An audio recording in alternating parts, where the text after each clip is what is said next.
묵상 기도하십니다.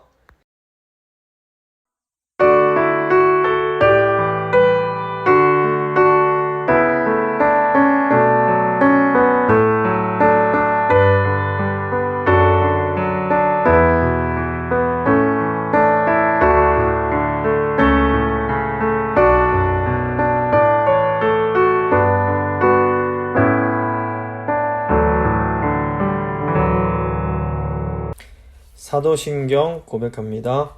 나는 전능하신 아버지 하나님, 천지의 창조주를 믿습니다. 나는 그의 유일하신 아들 우리 주 예수 그리스도를 믿습니다. 그는 성령으로 잉태되어 동정녀 마리아에게서 나시고 본디오 빌라도에게 고난을 받아 십자가에 못 박혀 죽으시고 장사된 지 사흘 만에 죽은 자 가운데서 다시 살아나셨으며 하늘에 오르시어 전능하신 아버지 하나님 우편에 앉아 계시다가 거기로부터 살아있는 자와 죽은 자를 심판하러 오십니다. 나는 성령을 믿으며 거룩한 공교회와 성도의 교제와 죄를 용서받는 것과 몸의 부활과 영생을 믿습니다. 아멘. 찬송가 203장입니다. 찬송가 203장 찬양하시겠습니다.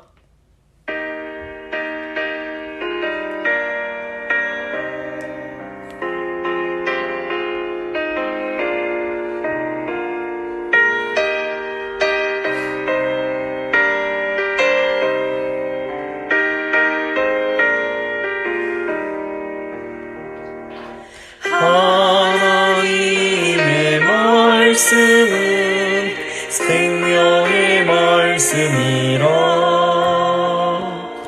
광야 같은 세상에 길을 고방황할 때 절망 중에 빠진 이 몸 하나님 봐서 생명샘이 솟아나와 새 힘이 넘칩니다. 하나님의 말씀은 은혜의 말씀이라 누구든지 믿고서 참으로 회개하며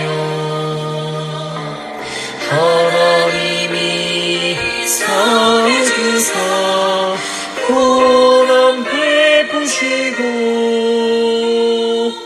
가히 없는 그 은혜로 늘 품어주십니다.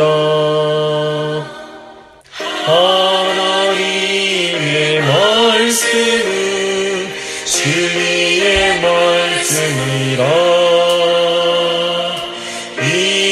믿음으로 지키어 자유를 얻게 되며 어려운 일도 담대히 할 수 있어 온전하신 말씀으로 승리케 하십니다. 하나님의 말씀은 사랑의 말씀이라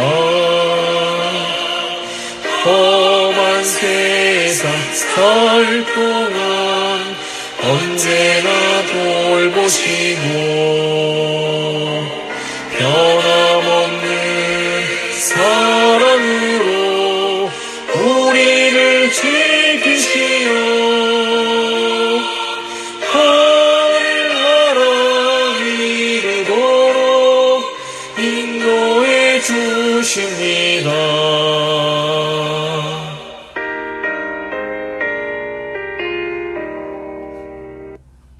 기도하십니다. 살아계신 하나님 감사드립니다. 저희를 사랑하셔서 저희를 구원하시고 하나님 백성, 하나님 자녀 삼아주신 것 감사드립니다. 이제 오늘은 또 이 웨스트민스터 소요리 문답 또 이제 두 번째 이 질문과 답을 통해서 하나님께서 저희를 사랑하셔서 주신 규칙이 무엇인지를 또 배워보려고 합니다. 주님, 하나님이 저희를 사랑하시고 저희가 하나님의 은혜를 받고 있음을 저희가 늘 잊지 않게 하시고 그 하나님께 감사하고 그 하나님을 위해서 저희가 어떻게 살아가야 되는지를 저희가 오늘 잘 배울 수 있도록 주여 도와주시옵소서. 성령님, 오늘 말씀 들으시는 성도님들 심령 가운데 찾아가셔서 오늘 이 말씀을 통해서 깨달음의 은혜가 있게 하시고 주님 앞으로 더 나아가는 그런 복된 시간 될 수 있도록 주여 함께하여 주시옵소서. 감사드리며 귀하신 우리 주 예수 그리스도의 이름으로 기도드립니다. 아멘. 오늘 주신 하나님 말씀은 디모데후서 3장 15절부터 17절까지의 말씀입니다. 디모데후서 3장 15절부터 17절까지의 말씀 제가 봉독해 드리겠습니다. 또 어려서부터 성경을 알았나니 성경은 능히 너로 하여금 그리스도 예수 안에 있는 믿음으로 말미암아 구원에 이르는 지혜가 있게 하느니라. 모든 성경은 하나님의 감동으로 된 것으로 교훈과 책망과 바르게 함과 의로 교육하기에 유익하니 이는 하나님의 사람으로 온전하게 하며 모든 선한 일을 행할 능력을 갖추게 하려 함이라. 아멘. 오늘은 웨스트민스터 소요리 문답 2문 말씀 함께 나누고 기도하도록 하겠습니다. 웨스트민스터 소요리 문답 1문은 장로교 또는 개혁파 신앙의 핵심을 담고 있습니다. 그게 무엇입니까? 하나님을 영어롭게 하는 것이 우리 삶의 가장 중요한 목적이라는 것입니다. 이 하나님을 영어롭게 한다라고 하면 이 세상의 것들은 다 버리고 오직 하늘의 것만 추구하라는 것이냐 이렇게 오해할 수 있습니다. 그런데 사실 이 속세, 이 세상을 떠나서 저 다음 세상, 내세만을 추구하라는 가르침은 기독교에만 있는 것이 아닙니다. 불교가 추구하는 해탈이라는 개념도 결국에는 이승에 대한 집착을 버리고 저 다가오는 시대, 내세를 추구하라는 그런 내용이 들어 있습니다. 그런데 기독교가 말하는 하나님의 영광에 대한 추구는 이런 것들과는 다릅니다.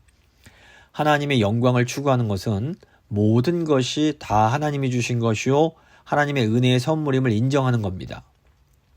다시 말해서 이 땅의 것들도 다 하나님이 주신 선물이라는 겁니다. 그래서 우리는 이 세상의 것들도 선한 것, 좋은 것으로 받아들일 수 있습니다.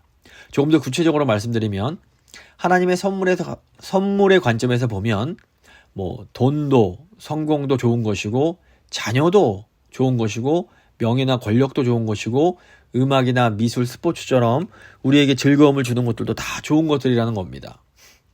우리가 이런 것들을 전부 나쁜 것, 세상 것, 악한 것으로 단정하고 멀리할 필요가 없다라는 겁니다.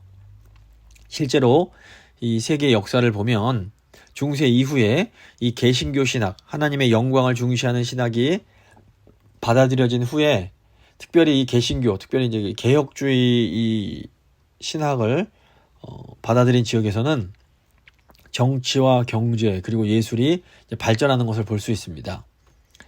돈과 성공을 나쁘게 보지 않고 하나님께서 주시는 복으로 인정하는 이 프로테스탄트 윤리가 발전한 곳에서는 경제가 더 급속하게 발전하게 됩니다. 또 자녀를 어떤 부모의 소유가 아닌 하나님이 주신 선물로 보는 이런 개신교 신학이 발전하면서 아이들의 인권이 더 발전하기 시작합니다. 또 명예와 권력을 악한 것이 아닌 긍정적인 것으로 바라보면서 민주주의가 더 이렇게 발전할 수 있게 됩니다. 그런데 이제 역설적으로 이렇게 이 세상의 것들을 긍정하는 이 관점의 가장 중심에 무엇이 있었냐면 바로 하나님의 영광이라는 그런 신학이 있었던 겁니다. 그래서 하나님이 계시지 않으면 하나님이 주신 모든 좋은 것들이 다 재앙과 저주로 변할 수가 있는 겁니다. 이 개신교, 특별히 개혁주의 신학의 특징이 바로 여기에 있습니다. 장로교 신학은 하늘이냐 아니면 땅이냐 이렇게 양자택일을 우리에게 요구하지 않습니다. 도리어 하나님을 가장 중심에 두고 하나님이 주신 은혜의 선물 그런 것들을 감사하면서 즐기면서 살아갈 수 있게 하는 겁니다. 그래서 이것이 바로 웨스트민스터 소요리 문답 제1문이 강조하는 하나님을 영어롭게 하는 삶이요 하나님을 즐거워하는 삶의 의미입니다. 하나님을 즐거워하는 것이 그럼 뭐냐? 이걸 이해하려면 사랑을 이해해야 됩니다. 우리가 사랑을 하면 즐거워집니다. 사랑하는 사람이 있으면 그 사람을 생각만 해도 막 기쁘고 즐겁습니다. 항상 그 사람 곁에 있고 싶고 그 사람이 원하는 것은 무엇이든지 해주고 싶고 그 사람의 마음을 알아주고 싶은 겁니다. 하나님을 즐거워한다라는 것은 한마디로 하나님을 사랑하는 겁니다. 하나님을 경외한다는 의미가 바로 여기와 연결이 됩니다. 하나님을 너무 사랑하니까 하나님이 두려워질 수 있는 겁니다. 그러니까 하나님을 두려워한다는, 경외한다는 것은 뭐 괴물을 두려워하는 이런 것과는 전혀 차원이 다릅니다. 아이가 너무 소중하니까 어떨 때 아이가 어떻게 될까 두려운 마음이 있고, 사랑하는 사람을 너무 사랑하니까 그 사람이 어떤 마음이 바뀔까 뭐 이런 두려움, 이런 것들이 이제 있는 것처럼 하나님을 경외한다는 것은 단순히 어떤 무서운 존재를 보고 두려워하는 것이 아니라 하나님을 너무 사랑하기 때문에 두려운 마음이 드는 겁니다. 이 하나님을 사랑한다는 것은 단순한 어떤 감정의 차원을 넘어섭니다. 하나님을 사랑하는 것은 언제나 하나님과 함께 있고 싶어지는 겁니다. 이 사랑의 마음으로 가정생활을 하고 교회 생활을 하고 일터에서 일하면서 하나님과 늘 함께 살아가는 겁니다. 이제 이거를 칼빈 같은 신학자는 그 신전 사상, 하나님 앞에서 코람 데오라는 표현을 이제 쓰기도 했습니다. 여기서 기억할 것은 사랑은 그냥 그 자체로 목적이라는 겁니다. 그러니까 우리가 하나님을 사랑하는 것이 뭐 어떤 거를 바라기 때문에, 어떤 보상을 바라기 때문이 아닙니다. 이 기존에 존재하는 종교와 이 복음의 차이가 바로 이겁니다. 종교적인 신앙은 어떤 보상을 기대합니다. 내가 뭘 했을 때 뭔가 오는 것이 있지 않겠는가, 이걸 바라면서 어떤 행위를 하는 겁니다. 착한 일도 하고 뭐 종교적인 행동도 하는 겁니다. 그런데 이 복음적인 신앙은 보상을 기대하지 않습니다. 우리가 하나님께 기도하고 우리가 하나님을 찬양하고 하나님께 헌금 드리고 이런 게 이걸 하면 복 주시겠지 때문에 하는 게 아니라는 겁니다. 하나님께 받은 사랑이 너무 크니까 그냥 그게 너무 좋아서, 하나님이 좋아서 봉사도 하고 예배도 드리고 헌금도 드리고 한다라는 겁니다. 복음적인 신앙은 하나님을 사랑하는 것 자체가 바로 목적이 됩니다. 하나님의 은혜가 너무 감사하고 그래서 하나님이 너무 좋고 하나님을 너무 사랑하는 겁니다. 이게 종교와 복음의 가장 큰 차이점이 됩니다. 근데 문제는, 자, 그럼 우리가 이제 어떻게 하면 이렇게 하나님을 영화롭게 하고 하나님을 즐거워하는 삶을 살아갈 수 있는가 하는 겁니다. 이제 웨스트민스터 소요리 문답 제2문이 바로 이제 이 질문을 하고 있는 겁니다. 자, 2문 보겠습니다. 하나님께서 우리에게 무슨 규칙을 주셔서 어떻게 하나님을 영화롭게 하며 즐거워하라 지시하셨습니까? 신구약 성경에 기록된 하나님의 말씀은 어떻게 우리가 그를 영화롭게 하고 즐거워할 것을 지시하는 유일한 규칙입니다. 이게 이제 답이 됩니다. 하나님께서 우리가 하나님을 영화롭게 하고 하나님을 영원히 즐거워할 수 있도록 어떤 규칙을 주십니다. 자, 이제 첫 번째 규칙의 목적을 생각해 보겠습니다. 먼저 규칙이란 말이 뭐냐, 이걸 좀 이해해야 됩니다. 규칙은 영어 rule을 번역한 말입니다. 이 규칙이란 것은 원래 어떤 공동체의 유익을 위해서 만들어지는 겁니다. 저희가 이제 스포츠 규칙을 생각해 보면 이 규칙이 있는 것이 없는 것보다 훨씬 더 그 스포츠를 재밌게 만들어줍니다. 예를 들어서 이제 동네에서 뭐 아이들끼리 꼬맹이들이 모여서 아무 규칙도 없이 마구잡이로 운동장에서 축구하는 것보다 유니폼도 제대로 입고 규칙 제대로 지켜가면서 하는 축구가 훨씬 더 재밌습니다. 또 운전을 할 때도 규칙이 있고 규칙을 잘 지키면서 운전하는 것이 규칙 없이 그냥 막 신호도 안 지키면서 막 자기 멋대로 운전하는 것보다 훨씬 더 안전하고 유익합니다. 이 규칙은 우리에게 안정감과 더 큰 자유를 줍니다. 그러니까 규칙이 지켜질 때에 어떤 공동체나 사회의 질서가 유지가 됩니다. 물론 규칙이 너무 많다 보면 그 공동체나 사회가 지나치게 경직될 수가 있습니다. 예수님 당시 유대교가 이렇게 규칙을 너무 많이 만들어놔서 너무 딱딱해진 그런 경향이 있었습니다. 하지만 그렇다고 해서 이 규칙을 아예 없애버리면 자유가 커지는 것이 아니라 도리어 너무너무 혼란스러워집니다. 규칙이 아예 없거나 뭐 규칙이 있더라도 그 규칙이 무시되고 지켜지지 않으면 너무나 그곳이 혼란스럽습니다. 지금 이제 남미의 이 베네수엘라 같은 곳은 법이랑 규칙이 있긴 하지만 지켜지지 않기 때문에 그 나라가 너무너무 혼란스럽습니다. 이제 미국 같은 경우에는 이 규칙이 우리에게 잘 지켜질 때 어떤 유익을 주는지를 비교적 잘 보여주는 나라라고 할 수 있습니다. 미국은 전 세계에서 개인의 자유를 가장 많이 허용해 주는 나라입니다. 그럼에도 미국이 이 질서를 유지할 수 있는 비결이 뭡니까? 미국은 최소한의 규칙을 둡니다.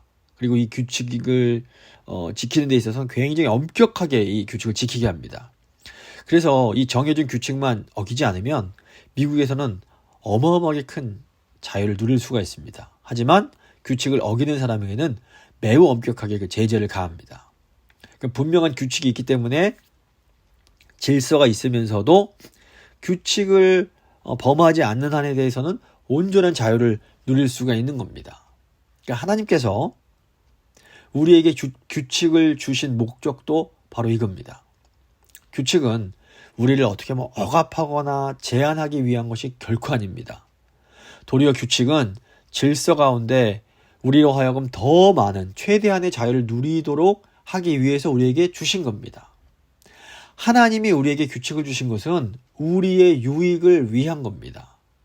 그러니까 하나님이 규칙을 주신 것은 우리가 더 온전히 하나님을 영화롭게 하고 하나님을 더 온전히 즐거워하도록 하기 위해서 주신 거라는 겁니다.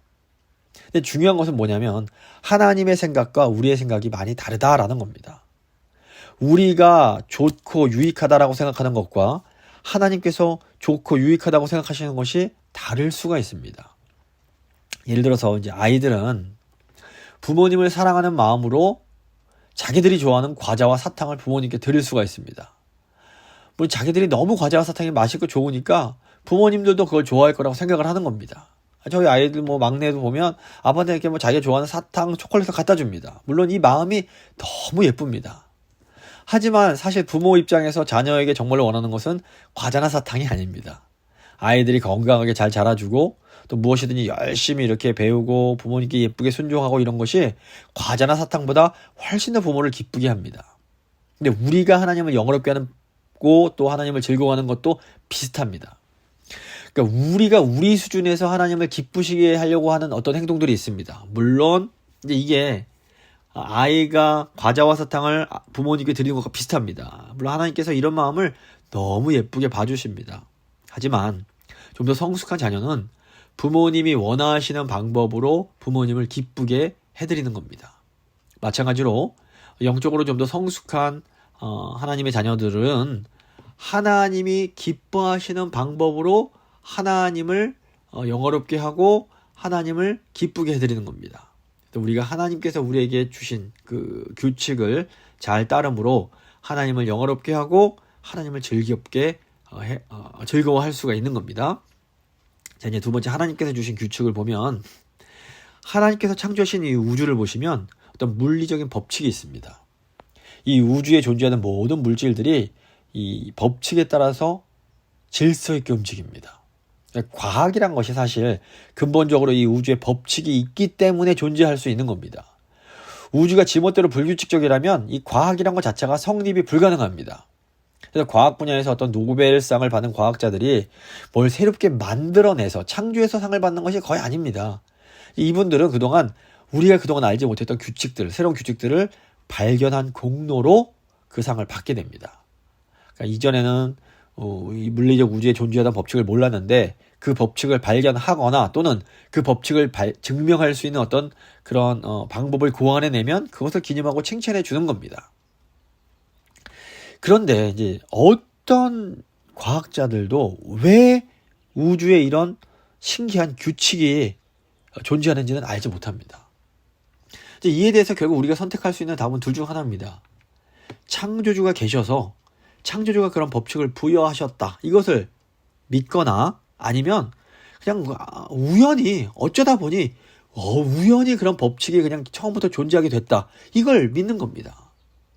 그러니까 결국 우주의 법칙의 기원에 대한 것은 순전의 믿음의 문제입니다. 이거는 과학으로는 이 기원의 문제는 결코 알 수가 없습니다. 그러니까 하나님이 계셔서 창조주가 계셔서 이 규칙을 주셨다는 걸 믿거나 아니면 그냥 하나님도 없고 창조주도 없고 그냥 원래부터 이랬다 이걸 받아들이거나 둘 중 하나인 겁니다. 이건 과학의 영역이 아닙니다. 근데 오늘날 과학자들 중에서도 이 창조주 하나님께서 계셔서 하나님께서 이 우주의 법칙을 부여하셨다 이걸 믿는 분들이 있습니다. 또 한편 이 하나님의 존재를 부정하면서 원래부터 이런 그냥 우주는 원래부터 그냥 이렇게 존재했다라고 이걸 믿는 사람들이 있습니다. 그러니까 이건 철저하게 믿음의 문제입니다. 물론 이제 우리 그리스도인들은 창조주 하나님께서 우주에 이런 법칙을 부여하셨음을 믿고 이걸 받아들입니다. 그런데 우리 그리스도인들은 이 눈에 보이는 물리적 세계에만 하나님께서 주신 규칙이 있는 것이 아니라 이 인간 세계에도 어떤 영적인 규칙을 부여하셨다. 이걸 이제 믿는 겁니다. 물리적 우주에 부여된 법칙을 물리적 법칙이라고 부른다면 이 인간 세계에 부여된 법칙을 우리가 영적인 법칙 또는 어떤 도덕 법칙 이렇게 이제 부를 수가 있을 겁니다. 우리는 이 우주에 변하지 않는 물리적 법칙이 존재하는 것처럼 우리 인간 사회에도 변할 수 없는 영적인 법칙이 존재한다고 믿습니다. 이게 되게 중요합니다. 그러니까 물리적 법칙의 경우에 우리가 그 법칙을 무시하고 그러면 그 물리적 법칙이 우리를 깨트려 버립니다. 예를 들어서 우리가 중력이라는 물리적 법칙이 있는데 이걸 무시하고 높은 곳에서 그냥 뛰어내려 버립니다. 그러면 어떻게 됩니까? 우리가 그 중력 법칙에 의해서 우리 몸이 깨져버리게 되는 겁니다. 법칙이 우리를 깨트리는 겁니다. 마찬가지로 우리가 하나님께서 만드신 인간 사회에 어떤 영적 법칙이 있는데 이걸 무시하고 깨트려도 어떻게 되는 겁니까? 이 법칙이 우리를 이렇게 파괴시킨다는 겁니다. 그러니까 이 법칙에 의해서 우리가 깨진다는 겁니다. 하나님께서 인간에게 주신 대표적인 법칙이 바로 십계명입니다. 우리가 이 십계명을 깨트리면 결국엔 이 십계명이 우리를 깨트리게 되는 겁니다. 예를 들어서 우리가 계속해서 거짓말을 하면 어떻게 되는 겁니까? 이 영적 법칙에 의해서 우리의 인격이 파괴가 되는 겁니다. 간음하고 도둑질을 하면 결국에는 이 법칙에 의해서 우리의 어떤 그런 인간성이 깨져버리게 되는 겁니다. 그래서 하나님을 믿지 않는 사람들은 인간 사회에 하나님께서 주신 영적인 규칙 이런 것이 없다라고 믿는 겁니다. 불신자들은 인간 세계 규칙은 다 인간들이 자기 필요에 의해서 만들어낸 것이다 생각합니다. 근데 이런 것들의 문제가 뭐냐면 이런 생각의 문제가 뭐냐면 인간이 만들어내는 것이다 보니 인간들의 생각이 바뀌면서 이 규칙도 계속해서 변할 수 있다라고 생각을 하는 겁니다. 실제로 과거에 한국에서는 간통이 형사처벌을 받아야 되는 그런 범죄였습니다. 근데 이제는 더 이상 간통은 형사처벌의 대상은 아닙니다. 사람들의 생각이 변하면서 이 규칙이 변해버린 겁니다. 물론 이 사회가 변하면서 어떤 작은 규칙들이 변하는 것은 필요합니다. 옛날에는 이제 한국에서 장발이 불법이었는데 이제 시간이 가면서 장발은 그런 것들은 이제 더 이상 불법이 아니게 되는 이런 것들은 필요할 수 있습니다. 하지만 세상이 아무리 변해도 절대로 변해서는 안 되는 그런 불변하는 영적 규칙들이 있는 겁니다. 하나님이 주신 그런 규칙들이 있는 겁니다.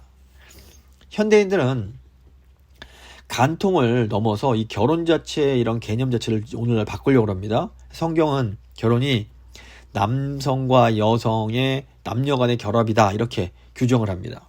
근데 현대인들은 남자도 여자가 될 수 있고 여자도 남자가 되며 동성들 간에도 결혼을 할 수 있다 이런 식으로 이 규칙 자체를 바꾸려고 하는 겁니다. 하지만 우리는 이 결혼이 남녀 간의 하나됨이라는 것이 하나님께서 우리에게 주신 영적인 규칙임을 믿고 받아들입니다. 그리고 우리가 하나님께서 주신 이 영적 규칙을 지키는 것이 우리에게 가장 유익함을 믿는 겁니다. 하나님께서 주신 규칙을 지킬 때 우리는 하나님을 영화롭게 하고 하나님을 온전히 즐거워할 수가 있습니다. 그리고 결국 이런 삶이 우리가 가장 큰 행복을 누릴 수 있는 삶인 겁니다. 그래서 이제 하나님께서 주신 이 규칙을 따르려면 어떻게 될까요? 먼저 그 규칙이 무엇인지를 잘 알아야 됩니다. 우리가 어떻게 하나님께서 주신 규칙이 무엇인지를 알 수 있습니까? 이제 웨스트민스터 소요리 문답이 우리가 지켜야 할 유일한 규칙이 하나님께서 우리에게 허락하신 성경에 들어있다 이렇게 가르치는 겁니다. 세 번째 일반 계시와 특별 계시를 생각해 보겠습니다. 우리는 성경이 하나님께서 우리에게 주신 규칙이라고 믿습니다.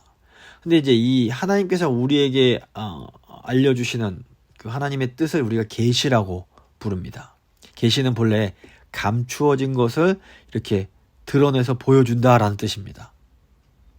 원래는 감춰져서 모르는데 누군가 이렇게 확 그것을 장막을 걷어내서 우리에게 알 수 있게 해준다는 겁니다. 사실상 하나님은 감추어져 계신 분입니다. 인간이 하나님을 인식하는 것은 불가능합니다. 인간은 유한한 존재이고 하나님은 무한하신 존재입니다. 유한이 무한을 이해할 수 없습니다. 특별히 하나님은 영이시기 때문에 우리의 감각기관으로는 하나님을 인식할 수가 없습니다. 하나님은 우리가 볼 수도 없고 하나님을 들을 수도 없고 하나님을 만질 수도 없습니다. 그렇다면 우리가 어떻게 하나님을 알 수가 있는 겁니까? 하나님께서 자신을 우리에게 드러내 보여주시고 스스로 자신을 알려주실 때에 우리가 하나님을 알 수가 있는 겁니다. 이렇게 우리가 도저히 알 수 없는 하나님인데 하나님께서 스스로 직접 자신을 우리에게 드러내 보여주시는 것, 이것을 우리가 계시, 영어로 revelation이라고 부르는 겁니다. 우리는 이 계시를 통해서 하나님이 어떤 분이신지 그리고 하나님의 뜻이 무엇인지를 알 수 있게 됩니다. 그런데 이 계시에는 두 가지 종류가 있습니다. 하나는 일반 계시가 있고 또 하나는 특별 계시가 있습니다. 일반 계시는 영어로 general revelation이라고 부릅니다. 정말로 말 그대로 일반적인 계시를 말합니다. 그러니까 뭐 신자, 불신자 이거 가릴 것 없이 모든 사람에게 일반적으로 하나님께서 자신을 드러내 주시고 알려주시는 걸 의미합니다. 이 일반적 계시에 해당하는 대표적인 것이 자연과 역사와 양심입니다. 그러니까 이런 자연, 역사, 양심을 통해서 하나님을 믿든 안 믿든 하나님에 대해서 알 수 있다는 겁니다. 우선 우리가 하나님께서 만드신 온 세상 만물, 자연을 보면서 창조주가 계심을 알게 됩니다. 그러니까 우리가 예술 작품을 보면 이 작품을 만든 이 예술가의 마음을 어렴풋이 느낄 수가 있습니다. 마찬가지로 우리가 창조주 하나님의 마음을 정확하게 알 수는 없을지 몰라도 위대한 우주, 이 광대한 자연을 보면서 이 우주를 만드신 분을 어떻게 보면 직감적으로 느낄 수가 있다는 겁니다. 두 번째로 우리는 역사를 통해서도 이 하나님을 어렴풋이 알게 됩니다. 하나님의 섭리를 깨닫는 겁니다. 인류 역사를 보시면 악이 너무 강해서 승리하는 것처럼 보이다가도 이상하게도 결국에는 악이 망하고 선이 승리하는 것을 볼 수 있습니다. 뭐 1차 세계대전, 2차 세계대전 보면 처음에는 2차 세계대전을 보면 독일이 너무 강했습니다. 이기는 것처럼 보였습니다. 그런데 결국에는 독일이 멸망하는 것을 볼 수 있습니다. 이런 역사를 보면서도 어떻게 어렴풋이 이 역사를 이끌어가는 어떤 위대한 어떤 존재가 있다, 이것을 이제 느끼게 되는 겁니다. 셋째로 우리는 우리 안에 있는 양심을 통해서도 이 하나님을 어렴풋이 느낍니다. 자, 우리 안에 선과 악에 대한 어떤 그런 기준이 존재합니다. 이 어느 사회든 이것은 옳고 저것은 옳지 않고 이런 감각이 있습니다. 이건 뭐냐면 우리 안에 어떤 절대적인 선에 대한 감각이 있음을 의미합니다. 이런 우리 양심을 보면서 어떤 절대적으로 도덕적인 존재가 존재하고 있음을 우리가 느낄 수가 있다라는 겁니다. 이렇게 이런 자연이나 역사나 양심을 통해서 우리는 어렴풋이나마 창조주 하나님의 어떤 존재 그리고 하나님의 그 성품을 느낄 수가 있다라는 겁니다. 그래서 일반 계시는 우리가 하나님의 존재를 인식하고 인정하는 데 있어서 중요한 역할을 합니다. 그런데 이제 일반 계시의 문제가 뭐냐면 이 일반 계시만으로는 하나님이 어떤 분이신지 정확하고 바르게 알 수는 없다라는 겁니다. 그래서 우리가 하나님이 정말 어떤 분이시고 하나님의 뜻이 무엇인지를 바르게 알려면 반드시 이 특별 계시, 영어로 special revelation 이란 것이 필요합니다. 하나님께서는 특별한 사람들에게 특별한 방법으로 자신을 드러내 보여주시고 자신의 뜻을 알려주십니다. 구약 성경 보시면 하나님께서 아브라함에게는 횃불 가운데 나타나시고 모세에게는 떨기나무 불꽃으로 또 나타나시고 욥에게는 폭풍 가운데 나타나십니다. 뭐 이외에도 이제 성경 보시면 하나님께서 자기 백성들에게 아주 특별하게 자신을 나타내 보이시는 그런 내용들이 나옵니다. 근데 이제 하나님께서 자신을 바르게 알려주시기 위해서 최종적으로 선택하신 방법은 바로 언어였습니다. 하나님은 선택한 특별한 사람들에게 말씀을 통해서 자신을 계시하십니다. 그리고 하나님께서는 자신이 선택한 사람들에게 이 하나님의 말씀을 기록하게 하십니다. 그리고 2000년 전에 이 하나님의 말씀이 친히 육신이 되어서 이 땅에 오신 겁니다. 그러니까 예수 그리스도는 하나님이 어떤 분이고 하나님의 뜻이 무엇인지를 가장 바르고 분명하고 정확하게 보여주시는 하나님의 특별 계시이신 겁니다. 예수님의 제자들은 이 특별 계시, 예수님을 보고 경험하고 예수님에 대한 것을 또다시 이제 글로써 기록을 하게 됩니다. 이렇게 하나님이 특별히 자신을 계시해 주신 글이 지금까지 우리에게 성경으로 전해져 내려오게 된 겁니다. 그래서 우리가 성경을 특별 계시라고 부르는 겁니다. 성경의 특별 계시라는 것은 성경을 통해서 하나님이 어떤 분이시고 또 하나님의 뜻이 무엇인지를 알 수 있다라는 고백인 겁니다. 자, 이제 마지막 성경을 보시면 이 성경이 어느 날 갑자기 하늘에서 뚝 떨어진 게 아닙니다. 이 하나님의 특별 계시로서의 이 성경은 많은 사람들을 통해서 또 아주 굉장히 오랜 시간 동안 기록이 되었습니다. 구약 39권, 신약 27권으로 총 66권의 성경인데 이 성경의 저자들이 뭐 모세, 바울, 누가, 요한, 우리가 잘 아는 분들 포함해서 총 30명이 넘습니다. 또 창세기부터 요한계시록까지 기간으로 치면 거의 한 1600년 기간 동안에 기록이 된 겁니다. 이렇게 많은 사람에 의해서 이렇게 오랜 시간 동안 기록된 성경을 우리가 어떻게 오류가 없는 정말 진실된 하나님의 말씀으로 믿을 수가 있는 걸까요? 그러니까 디모데후서, 오늘 저희가 본문인 디모데후서 3장 15절에서 17절이나 또는 베드로서 1장 20절 21절을 보시면 이 모든 성경이 하나님의 감동으로 기록되었다 이렇게 말하고 있습니다. 베드로후서 1장 20절 21절 보시면 먼저 알 것은 성경의 모든 예언은 사사로이 풀 것이 아니니 예언은 언제든지 사람의 뜻으로 낸 것이 아니요 오직 성령의 감동하심을 받은 사람들이 하나님께 받아 말한 것임이라 이렇게 되어 있습니다. 여기서 이 예언이 뭐 미래에 대한 예측이 아니라 하나님께서 우리에게 맡겨주신 예금할 때 그 예자입니다. 그래서 prophecy, 그 하나님께 우리에게 맡겨주신 말씀을 얘기하는 겁니다. 이 하나님께서 우리에게 맡겨주신 말씀은 함부로 풀 것이 아니라 이 하나님의 감동으로 되었다 이 얘기입니다. 성경은 성령의 감동, 즉 영감을 받아서 기록이 된 겁니다.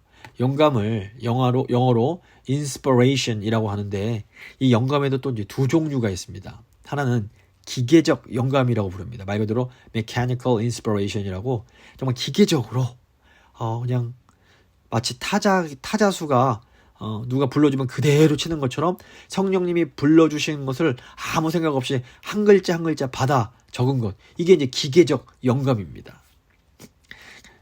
이슬람교나 몰몬교에도 이제 자기들 나름대로의 어떤 경전이 있는데 이 사람들은 기계적 영감을 주장합니다. 그래서 이슬람 경전인 코란이나 몰몬교의 경전인 몰몬경 같은 경우에는 천사가 불러주는 것을 그냥 사람들이 그대로 받아 적었다 이렇게 주장을 합니다. 근데 성경은 그렇지 않습니다. 성경은 이렇게 기계적인 영감을 주장하지 않습니다. 하나님께서는 이 성경을 기록하는 사람들의 그런 인격을 다 사용해서 이 성경을 기록하게 하십니다. 그래서 하나님이 저자들, 성경 기록한 사람들의 개성을 한 명 한 명 다 존중하시면서 그들의 교육 환경이나 신앙 경험, 어떤 이런 것들, 뭐 개인적인 특징, 그런 문체를 다 사용해서 성경을 기록하게 하셨다고 봅니다. 이렇게 인간의 개인의 어떤 성품이나 특성을 다 이용해서 이렇게 성경을 기록하게 하셨다는 것을 기계적 영감과 대비되는 유기적 영감이라고 부릅니다. 영어로 organic inspiration입니다. 그러니까 이게 인간의 어떤 능력과 특성을 다 사용해서 이렇게 기록을 하셨다라는 겁니다. 그래서 하나님은 성경을 기록한 사람들의 성격, 학식, 경험을 다 아주 효과적으로 사용하셔서 하나님의 뜻을 계시하십니다.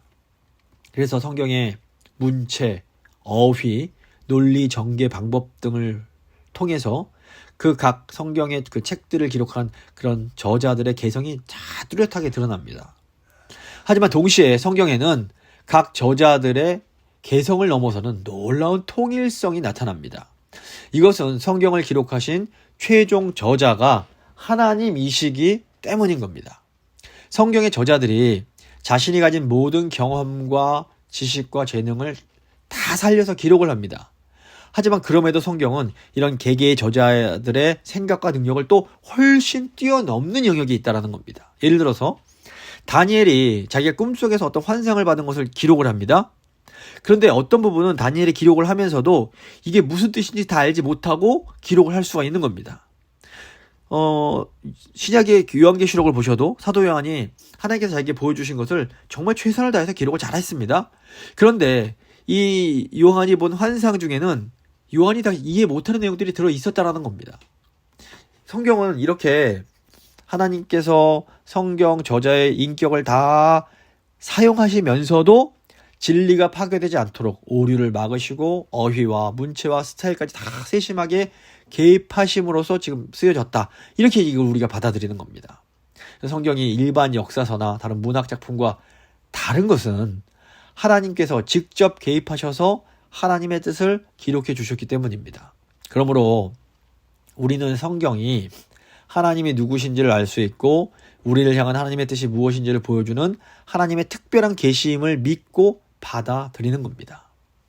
또 더군다나 이 중요한 건 뭐냐면 예수님께서 친히 이 구약이 바로 자기에 대한 말씀이라는 것을 분명히 알려주셨습니다. 그리고 예수님을 믿기 때문에 예수님의 말씀이 다 진실되다는 걸 우리가 믿을 수가 있습니다.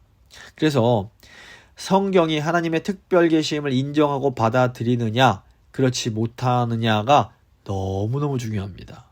오늘날 나는 기독교인입니다. 그리스도인입니다. 이렇게 고백하는 사람들 중에서도 성경이 하나님의 특별 계시라는 것을 믿지 못하는 사람들이 있습니다. 그래서 정통 개혁주의, 우리 정통 장로교회는 성경이 하나님이 우리를 위해서 세우신 영적 규칙을 알 수 있는 특별 계시임을 믿고 받아들입니다. 그래서 이 규칙을 제대로 알고 이 규칙에 따라서 살아가는 인생과 이 규칙을 잘 모르고 자기 멋대로 살아가는 인생은 정말로 너무너무 큰 차이가 날 수밖에 없습니다. 그리고 이것이 이 규칙을 우리가 잘 아는 것은 우리가 이 세상을 더 가장 복되고 행복하게 살아갈 수 있는 아주 지름길이기도 합니다. 말씀을 좀 마무리 지어 보도록 하겠습니다. 저희가 이제 운전을 하다 보면 최선을 다해도 규칙을 100% 다 지킬 수 없습니다. 때로 그래서 실수도 하게 되고 신호를 어기거나 그 속도 위반을 해서 벌금을 내야 할 때도 있습니다. 하지만 그럼에도 불구하고 우리는 야 이거 열받네 교통규칙이 없어야 돼 이런 말 하지 않습니다. 규칙이 있는 것이 우리에게 더 유익하다는 것을 우리가 알기 때문입니다. 교통규칙도 이런데 하물며 하나님께서 우리에게 허락하신 영적인 규칙은 도저히 비교할 수 없이 너무너무 중요하고 소중합니다. 우리가 이 규칙을 비록 다 지키지 못할지라도 하나님의 규칙이 있는 것이 우리에게 너무 좋습니다. 이 규칙을 잘 따르는 사람은 세상을 살아갈 때 훨씬 더 안전하고 행복한 삶을 살아갈 수가 있게 되는 겁니다. 그래서 다음 시간에는 이제 이 규칙의 내용에 대해서 좀 더 자세히 살펴보도록 하겠습니다.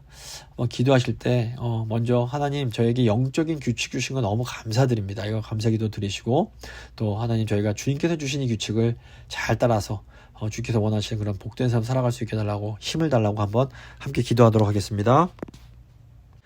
좋으신 하나님 저희를 사랑하셔서 저에게 하나님을 계시하여 주시고 특별히 저에게 하나님을 영화롭게 하고 하나님을 영원히 즐거워할 수 있는 이런 영적인 규칙을 또 허락해 주신 것 감사드립니다.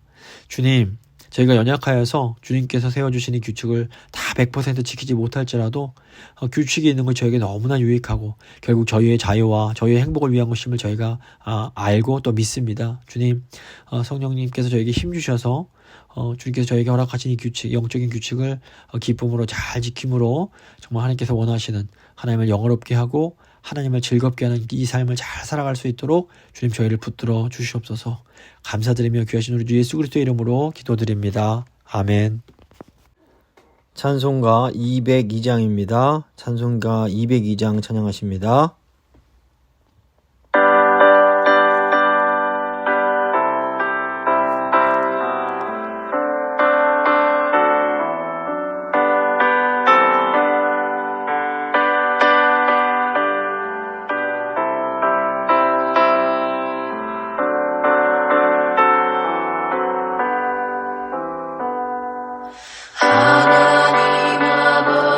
주신 책은 귀하고 주어진 말씀일세.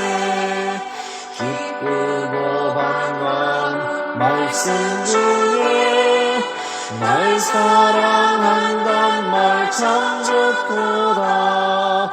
주께서 너를 사랑하니 즐겁도다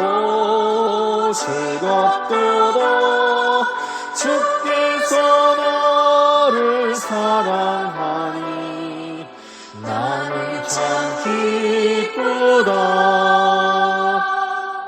구속의 은혜를 저버리고 어긋난 딴 길로 가다가도 예수의 사랑만 생각하면 곧다시 예수께 돌아오리. 주께서 나를 사랑하니 즐겁도다. 주께서 나를 사랑하니 나는 참 기쁘다. 구주의 영광을 바라보며 예수의 이름을 찬양하리. 영원히 찬양할 나의 노래 예수의 이름이 귀하도다. 주께서 나를 사랑하니 즐겁도다. 주께서 나를 사랑하니 나는 참 기쁘다. 주 예수 날 사랑하시오니 나 또한 예수를 사랑하네. 날 구원하시려 내려오사 십자가 위에서 죽으셨네. 주께서 나를 사랑하니 즐겁도다. 주께서 나를 사랑하니 나는 참 기쁘다. 주 예수 날 사랑하시오니 마귀가 놀라서 물러가네. 주 나를 이렇게 사랑하니 그 사랑 어떻게 보답할까. 주께서 나를 사랑하니 즐겁도다. 주께서 나를 사랑하니 나는 참 기쁘다.